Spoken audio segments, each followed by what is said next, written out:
Hello నమస్తే welcome back to my YouTube channel వెసీ paradise. Hi I'm Gajavalli Sai Sahiti. ఈరోజు special పచ్చి పండు మిర్చి రోటి పచ్చడి.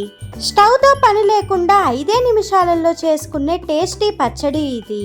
వేడి వేడి అన్నంలో నెయ్యి వేసుకొని తిన్నాము అంటే దీని టేస్ట్ అద్దిరిపోతుంది. మరి ఇంకెందుకు లేట్, రెసిపీ ప్రాసెస్ చూసేద్దామా? Let's begin the recipe process. First ఒక మిక్సర్ జార్ తీసుకొని అందులో 1 టీ స్పూన్ జీలకర్ర, మీ రుచికి సరిపడా కల్లుప్పు వేసుకొని మెత్తగా గ్రైండ్ చేసుకోవాలి. చూడటానికి ఈ విధంగా ఉండాలి.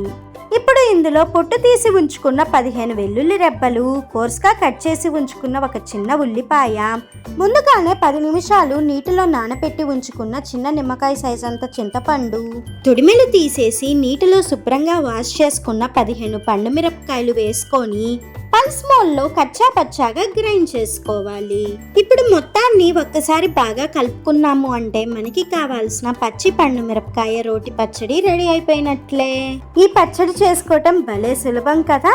దీని రుచి ఇంకొంచెం రెట్టింపు అవ్వాలి అంటే ఓపిగ్గా రోటిలో చేసుకోండి. కేవలం వేడి వేడి అన్నంలో తింటేనే కాదు, దోశలతో చపాతీలతో కూడా ఈ పచ్చడి ఎంతో రుచిగా ఉంటుంది. రెసిపీ నచ్చింది కదా?